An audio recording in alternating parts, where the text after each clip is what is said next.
What makes a Western a Western? What do you see? What do you hear?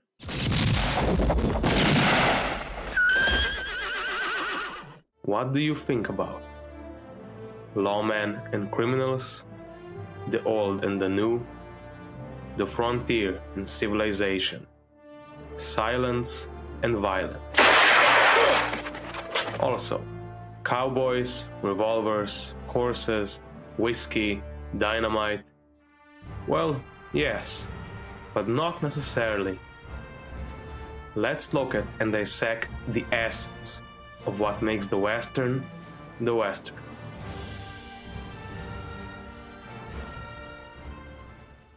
The frontier, the endless expanse, the virgin land, whatever you wish to call it. This is our setting, the setting of the Western.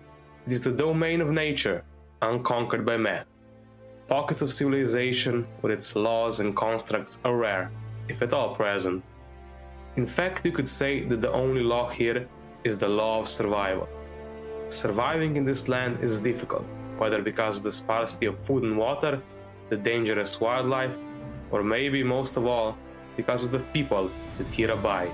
Whether it be those who seek refuge in this lawless land, bandits, drifters, killers, vultures that proclaim themselves as lords and rulers of this place and do as they please, untroubled by the rule of law, or it may be by the law itself, the people who proclaim themselves as heralds of civilization, seeking to tame and improve this wild land, but in reality are just as cruel, sadistic, and opportunistic as their outlaw counterparts. Whatever the case may be, life in or near the frontier is harsh, and death is an ever-prevalent possibility.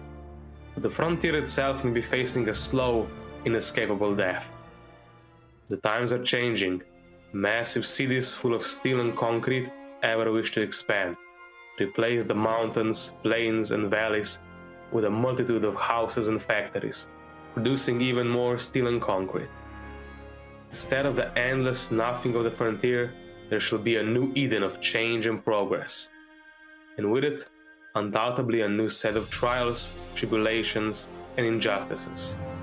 And so the frontier is seemingly forever caught in the struggle between nature and technology, savagery and civilization, the old and the new, and between life and death. And it doesn't just take the shape of the American West in the 19th century. It could be the shore of the Caspian Sea during the Russian Civil War, or the moors of Denmark in the 1700s. It could be a small town in Japan's Edo period, or it could be Texas in the not-so-distant past. It could even be the edges of the known universe. Yes, the frontier can take many different historical and geographical forms, but our setting always abides by its essence. And every setting needs a protagonist.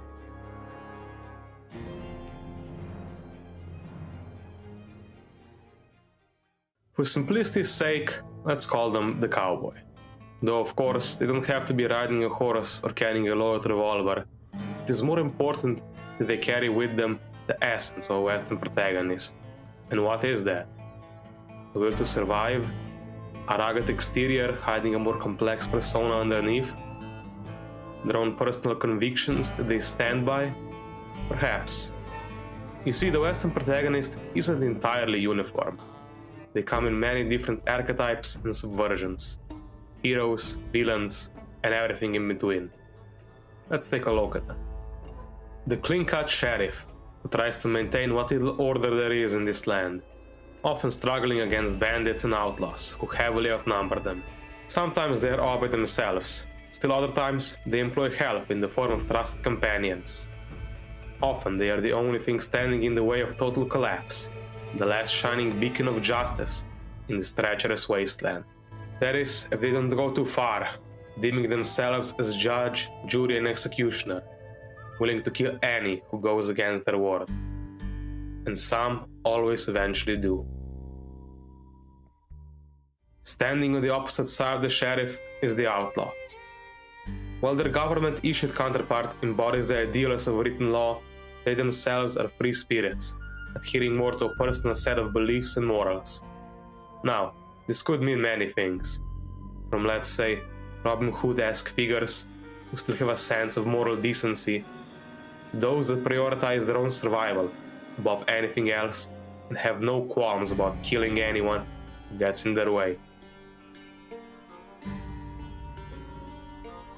Maybe they were forced into this life of crime. Perhaps they have been wronged by the law in some way and are now seeking vengeance, hunting the ones responsible. At the same time though, they themselves could be the ones being tracked and hunted. Often operating in, let's say, the gray zone of morality is the bounty hunter. Sure, their profession is technically legal, but many would argue that making a living off of killing people is morally questionable, to say the least. Well, it depends.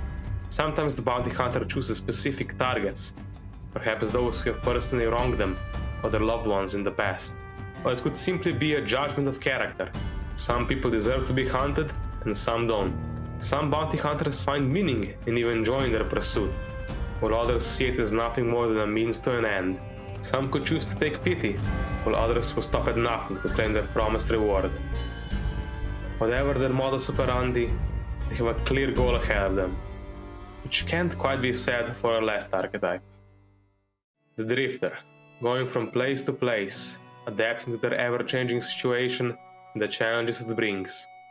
Never really settling in, instead continuously searching for something, a new home, redemption, opportunity, vengeance, or something else entirely.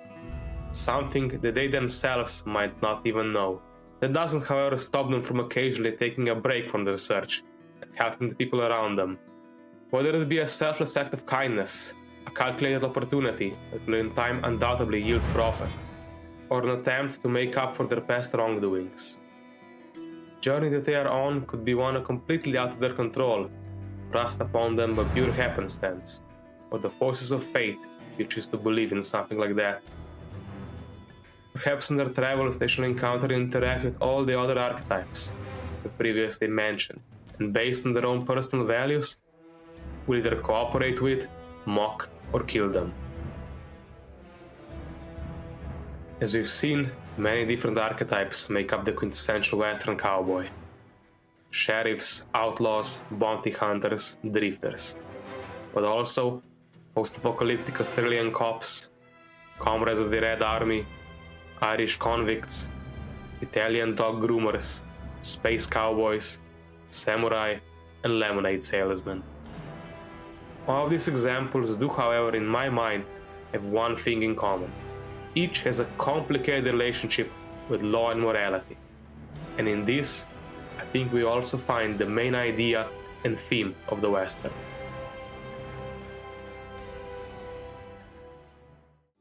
It's a messed up world out there. Sometimes try as we might, we just can't make sense of it. This is especially true for life at the frontier, which, as we've discussed before, often seems to bring out the very worst in man. Violence, hatred, death. In order to protect themselves from such things, the people living there seek protection in the form of the law and its enforcers, as if that shall make all the evils of the world disappear. Of course, it doesn't. If someone truly wants something, they will take it, no matter how many rules prevent them. How does one live then in a place where even this pretended protection barely exists? I suppose you make up your own rules and virtues that revolve around that which you hold dear. Honor. Protecting the ones you love. Survival by any means. Only by sticking with them and finding their own morality can a person make sense of this situation. Or at least pretend to. When you side with a man, you stay with him, and if you can't do that, you're like some animal. You're finished. We're finished. All of us! This idea, this spirit of free living, following your own path and forging your own destiny, can it really exist? Maybe for a limited amount of time, but eventually there will come a change. Probably in the form of the powers that be, once again have their eyes set on making this land their own, making sure that everything is as they want it, making sure that everyone plays by their rules. And if they don't, they should be swiftly disposed, of course in a way that appears to be much less cruel and brutal than the savage ways of old, but rest assured, is just as evil. However, Lieutenant, this is a legal action, and the men are under strict orders not to shoot the women. Unless, of course, they refuse to surrender. Isn't that correct? Though there are certainly times where those who are on the side of the law are also on the side of morality, battling the corrupted ideals of personal freedom in the form of those who hold nothing sacred except their own personal desires. But in the end, who can really say what is right or wrong? The lines of morality in the Western are blurry at best and soaked in every shade of grey that there is. Did you do it?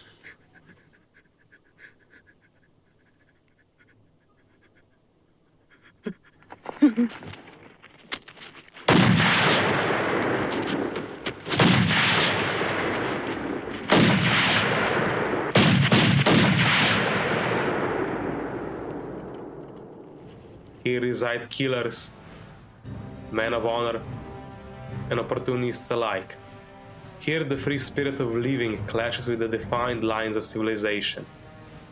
Here occur actions all, good and evil. The motivation and the morality behind them sometimes clear, sometimes not. Here a wandering Ronin pits two rival gangs against each other in order to help the town they are terrorizing. Here a former ruthless killer hunts down a man for money, but ends up also hunting an equally ruthless sheriff for vengeance. Here an English soldier rallies the Arab tribes to fight for their independence, an independence the British Crown has no intention of giving them. Here a Civil War veteran searches for his niece, who was abducted by the Comanches, though in reality his pursuit is one of revenge against the Comanches, who he considers less than human. Here a crazed conquistador journeys across the New World to find the City of Gold and claim it for his own. Here a saloon owner falls victim to a lynch mob because of her connection to an outlaw. Here an old Texas sheriff tries to keep up with a case of stolen drug money and a hired killer sent to retrieve it, though in reality he is trying to keep up with the rapidly changing world around him. And here three greedy opportunists search for gold in the backdrop of the American Civil War. With all these different scenarios, ideas, and ways of living, conflict is naturally bound to arise.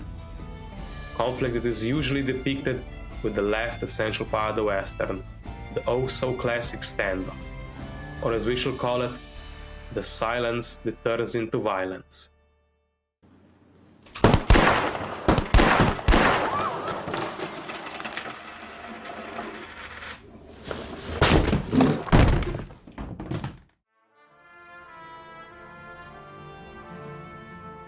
The calm before the storm, the standoff. If you were to encapsulate the Western with one defining moment, it would probably be this.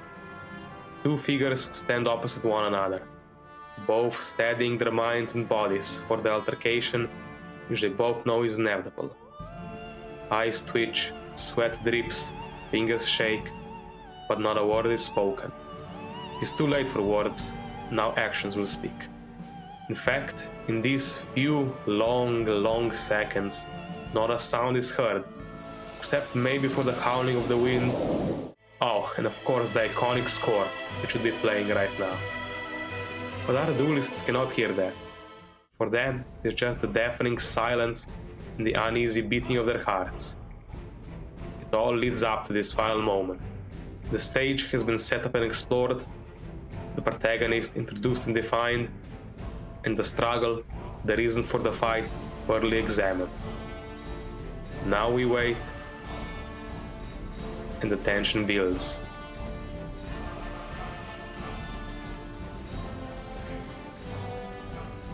All that's left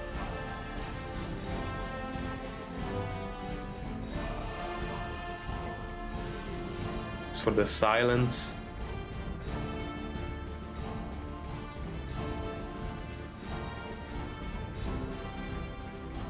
to explode into violence.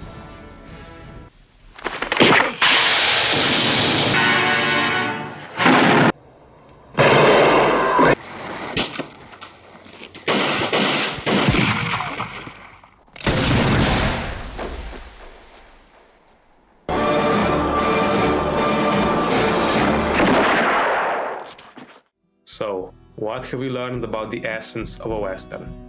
For starters, we learned that it doesn't at all have to be set in the American West, that there are many different iterations of it, each with their own distinct little quirks, but there are aspects that unify them all. An enormous harsh land on the outskirts of civilization, where there is a constant struggle for survival. Characters that operate in and around this land will represent every direction of the moral compass, living and killing in accordance to the law, or openly defying it. The very notion of law and morality itself being constantly challenged because of this forsaken time and place that ever so wishes to progress, but is ultimately doomed to in some ways be forever stuck in this unique cycle of life and death. Life with its long, deafening silence, and death with its quick, brutal violence. These are the images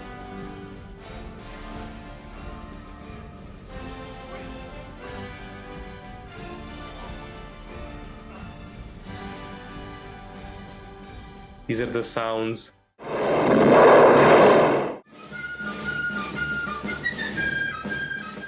Well, you sure killed the hell out of that fella today.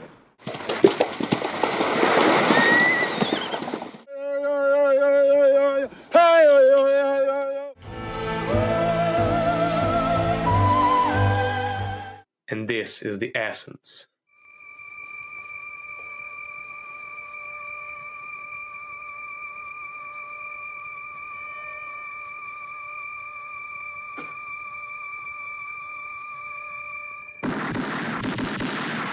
Thank you for watching.